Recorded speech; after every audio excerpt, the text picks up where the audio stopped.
Hello and welcome to Kerala PSC HSA English classes. This is class 16. Today, let's discuss on Robert Frost's poem Home Burial. It was published in 1914 and it is one of the Frost's longest poems. It is a dramatic or pastoral lyric poem because the poem is set in the family home, possibly a farmhouse in a rural England. It is written in blank verse. It uses free form dialogue rather than strict rhyme scheme. So the poem can be also categorized as dramatic dialogue poem.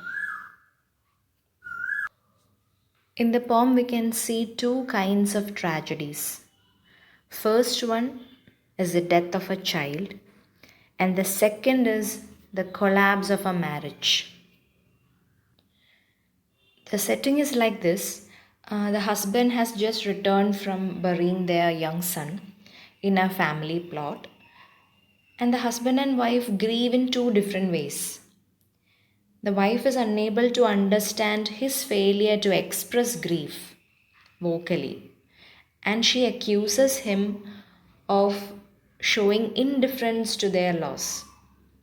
She thinks that he had no feelings, sad feelings on the death of their son. And the husband considers this as a groundless charge and tries clumsily to assure her.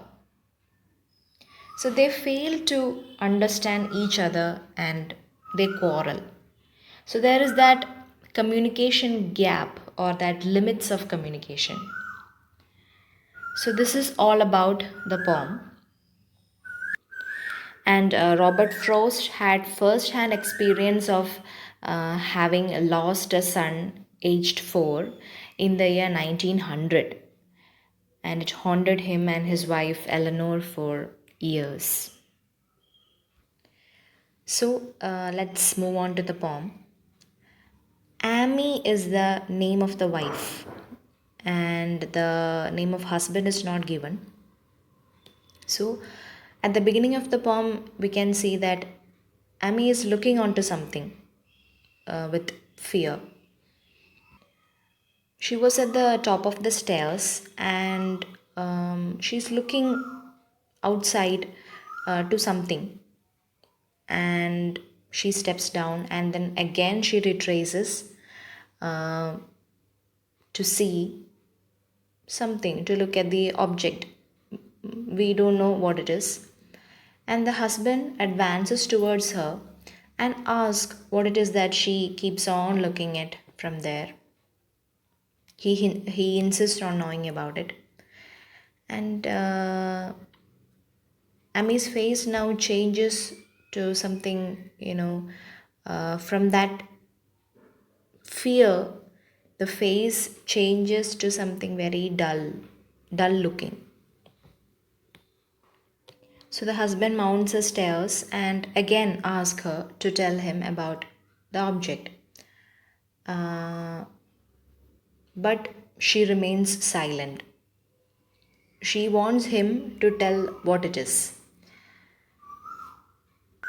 So she already knew that he would not be able to see or find what it was that she was kept on looking at. She thinks that he is blind to her feelings and troubles, and she is also double sure that he will not be able to find anything. So for a moment, husband cannot see, he has no idea what she was looking at, and then he murmurs, oh, as if to indicate that he has found it out. So Ami asks what it is that now he has found. And Ami challenges him to tell her what if he knows or what he has found out. Then the husband says that it is a surprising thing that he could not guess it earlier, what she was looking at, because he was used to look at objects or other things, but he never noticed it particularly. So it was the graveyard or the burial plot where their child has been buried. So it is so small that the whole portion can be seen through the window. And there are 3 stones of slate and one of marble, broad shouldered little slabs there in the sunlight on the side hill. So it is not these gravestones, but the child's mound or the heap of stones and the earth meant to be the grave of child that she keeps on looking at. So at this, Amy cries and tells to him that he should not talk about it. He should not mention the the child's grave. Don't, she cried. So Amy now goes downstairs and turns to him with a fearful glance, and at this time the husband asks whether he has no right to speak about his own dead child. Then Amy replies that no, he has no such right, because he is a very insensitive man. He didn't show his feelings openly. So now she asks about her hat and tells her husband that she's going out of that place to get some fresh air. And she also remarks that she does not definitely know whether any insensitive man has a right to talk about this matter. So the wife considers her husband as very insensitive, very rough and tough person, that he will not be able to express naturally on the death of their child. Then the husband asks her not to go, but to listen to him, what he is saying. So he's not coming downstairs, and he sits there, putting his chin between his fists, and he tells her that he wants to ask her something. And Amy replies that he does not know how to ask it. So he even don't know how to communicate. That's the idea, or that's the notion of the wife. So the husband asks her to help him do it. So instead of responding to this request, Amy moves to the door and moves the latch as if to go out. So the husband tells that Amy is not interested in him. Amy is not ready to listen to what he says.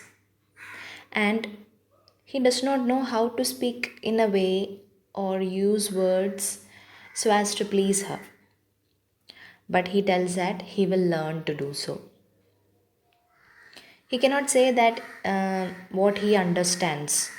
He's not able to express. So sometimes a man must stop to behave like a man with a woman in a hardy, manly manner, and be sensitive enough to appreciate their feelings. And he further suggests that the husband and the wife should have an arrangement under which the husband should not try to know anything that the wife doesn't want to tell him about. So those who love each other do not need have such secrets between them, but those who do not love cannot live together without having some secrets between them and something to hide from each other. So, if there is love between two people, there will be no secrets. But if there is no love, of course, there will be secrets between them, and they will have something to hide from each other.